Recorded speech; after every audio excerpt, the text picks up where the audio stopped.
Setelah selesai berbicara, Tama tertawa kecil dan berkata, kematian pria ini sangat tragis.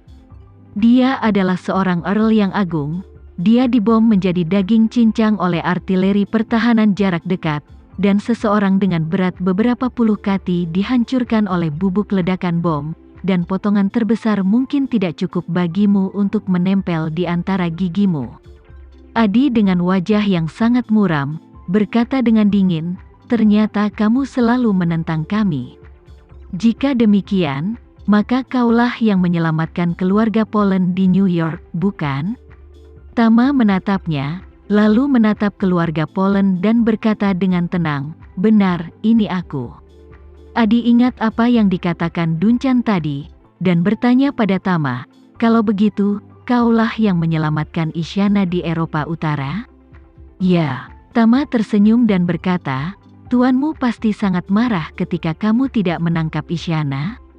Adi menggertakkan giginya dan bertanya, di mana cincin Isyana? Tama tersenyum, melepas sarung tangan di tangan kanannya, dan perlahan mengangkat jari tengahnya ke arah Adi, dan cincin yang diberikan Isyana padanya ada di jari tengahnya. Saat ini, Tama menatap Adi, dan bertanya dengan rasa ingin tahu, Pak Tua, apakah ini yang kamu bicarakan? Adi awalnya mengira bahwa Tama memprovokasi dia dengan jari tengahnya, tetapi ketika dia melihat cincin itu, pupilnya tiba-tiba menyusut. Meskipun dia belum pernah melihat cincin ini dengan matanya sendiri, dia telah mendengar Lord menjelaskannya secara rinci. Lord berkata bahwa cincin ini berwarna perunggu dengan kilau halus, tanpa pola dekoratif apapun. Cincin tersebut memiliki lebar sekitar 2 cm, yaitu sekitar 0,66 cm, dan ukurannya sebesar bezel pria dewasa normal. Ini sepenuhnya konsisten dengan cincin di tangan Tama. Selain itu, Duncan secara sukarela menyebut Isyana dan cincinnya, jadi Adi menyimpulkan bahwa cincin ini adalah harta yang selalu diimpikan Lord. Lord berkata bahwa cincin ini menyembunyikan misteri besar, mengungkap misteri tidak hanya akan meningkatkan kultivasi seseorang tetapi juga membuat seseorang hidup selamanya. Adapun cara membuka rahasia ini, hanya Lord di seluruh dunia yang mungkin tahu, dan bahkan Isyana sendiri mungkin tidak tahu.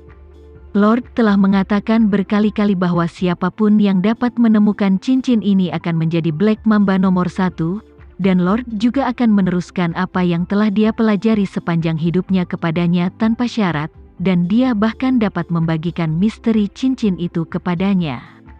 Oleh karena itu, bagi Adi, apakah itu untuk menghancurkan keluarga Polen, atau membunuh putra cahaya Renza, bahkan jika dia secara pribadi membawa Isyana kepada Lord.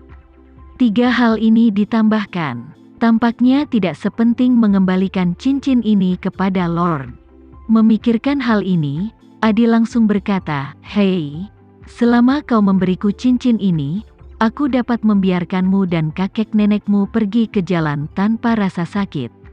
Ini adalah kebaikan terbesar yang bisa kuberikan kepadamu. Balas Tama, Pak Tua, jika kamu dengan jujur menceritakan semua detail dari Black Mamba, aku mungkin bisa meninggalkan seluruh tubuhmu, yang merupakan kebaikan terbesar yang bisa kuberikan padamu. Adi berteriak dengan ekspresi muram, apa kamu mencari kematian? Setelah itu, dia mengorbankan pedang kayunya, memanipulasi pedang kayu itu untuk menyerang pedang, dan menembak Tama dengan sangat cepat. Tama tahu bahwa orang ini sangat kuat, jika dia benar-benar bertarung sampai mati bersamanya, orang-orang di villa ini mungkin tidak akan selamat, mungkin hasil dari teknik sihir tertentu dapat mengubah mereka menjadi debu. Jadi, dia mundur beberapa langkah dalam sekejap, dan sambil menghindari pedang yang tak terlihat, dia berkata kepada Adi, jika kamu menginginkan cincin, ikuti aku keluar dan temukan tempat di mana tidak ada orang.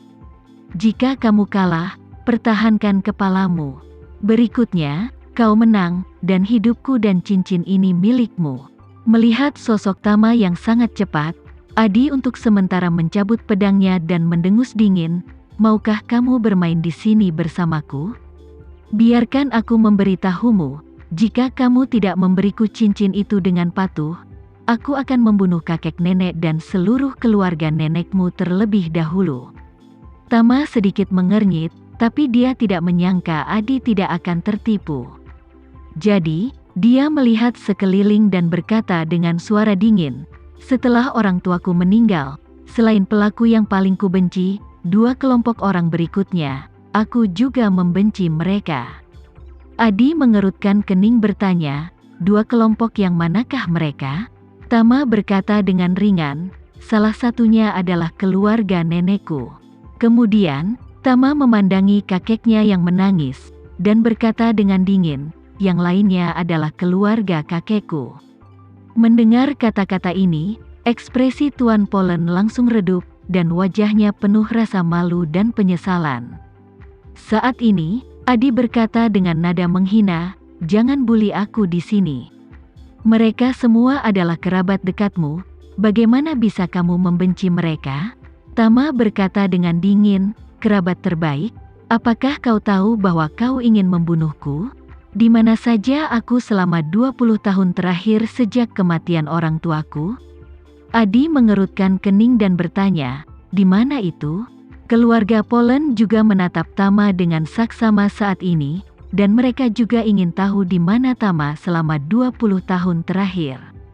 Tama menunjuk ke tanah dan berkata dengan lantang, "Aku telah berada di Jakarta selama 20 tahun terakhir. Aku telah tinggal di sini selama 20 tahun. Bagaimana ini mungkin?" Adi mengerutkan kening dan berkata, "Setelah orang tuamu meninggal, mereka tidak hanya mencarimu, tapi kami juga mencarimu. Kami mencari di seluruh Jakarta, tapi kami tidak menemukan jejakmu." Tama tersenyum dan berkata, "Tidak, aku tahu itu karena ayahku telah lama menyiapkan panti asuhan untukku, dan setelah kecelakaan itu, aku tinggal di panti asuhan dan benar-benar terisolasi dari dunia luar." Keluarga Polen juga ngeri saat mendengar ini.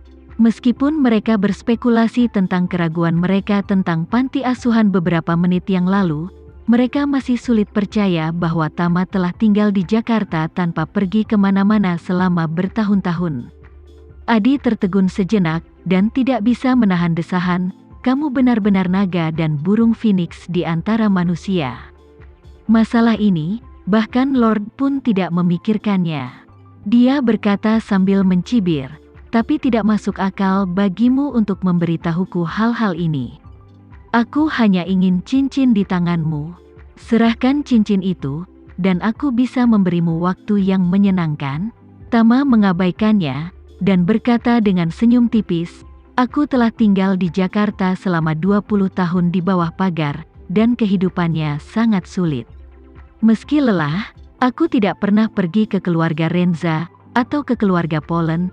Tahukah kau mengapa?" Adi mengerutkan kening dan bertanya, "Kenapa?" Tama berkata dengan acuh tak acuh, "Tentu saja, itu karena aku membenci mereka. Sampai sekarang, aku tidak bisa memaafkan mereka atas pengkhianatan dan penelantaran orang tuaku." Adi bertanya, "Karena kamu membenci mereka, mengapa kamu menyelamatkan mereka lagi dan lagi?" Tama tersenyum dan berkata, "Menyelamatkan mereka hanyalah sebuah kebetulan. Waktu di New York, kau harus tahu bahwa itu adalah konser Gema hari itu, dan sebuah keluarga juga pergi ke konser itu, jadi kau mengambil kesempatan itu." Adi menyipitkan matanya dan menatap Tama. Meskipun dia tidak terlibat dalam masalah ini, tetapi mengetahui prosesnya dengan sangat jelas.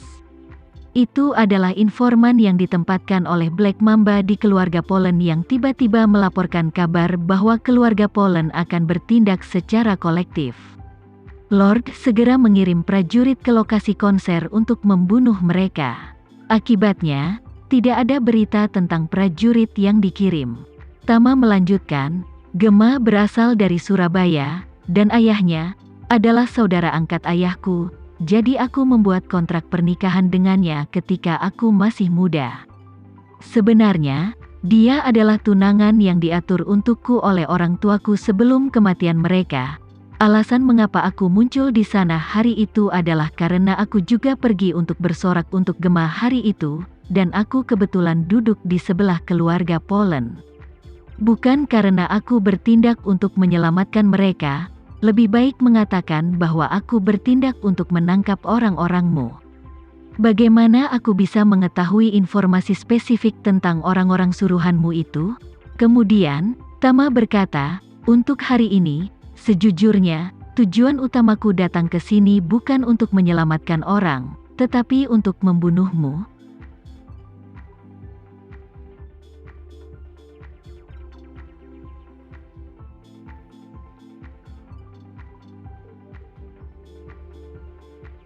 Sekian dulu ya video kali ini, kita lanjutkan lagi videonya di lain waktu. Oh iya, bagaimana menurut kalian? Semoga bisa sedikit menghibur kalian semua. Untuk teman-teman yang baru nonton, jangan lupa subscribe ya, hehehe. Dan kalau teman-teman ada yang ingin gabung langganan, bisa langsung gabung saja untuk dapat fitur yang menarik dan sedikit membantu Mimin. Terima kasih banyak sudah menonton, sampai jumpa lagi, bye.